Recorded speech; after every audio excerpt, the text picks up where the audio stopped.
မင်းအောင်လှိုင်နောက်ွယ်ရှိစိန်ခေါ်မှုများနှင့်သမိုင်းသမုတ်များမင်းအောင်လှိုင်အာဏာရှင်ကြီး၏တွင်းကကြောက်များကိုဖွင့်ဖို့ရင်ဆုံးဖို့ကောင်းပါတယ်ဒီလိုအက်ဘာနာတွေကတင့်အလက်ရှာထားတယ်သူ့ရဲ့အညိုးလွှမ်းမိုးလိုစိတ်နဲ့အနုဇောသမိုင်းကိုတွေးကြည့်ပါ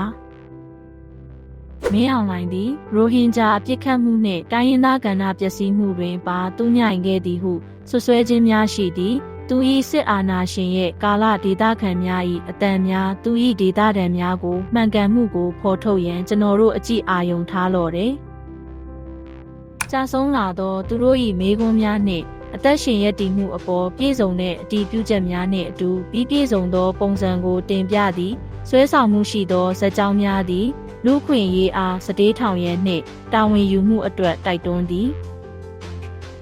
ထို့ကြောင့်ဒေသခံအတန်များနှင့်အမှုအရာများကိုနားထောင်ပြီးကျူရိုက်စစ်ကျင်းဆောင်မှုများအတွက်နိုင်ငံတကာအရေးယူမှုကိုကူညီဖို့လှုပ်ရှားလိုက်ပါတရားတည်ကြပါစေ။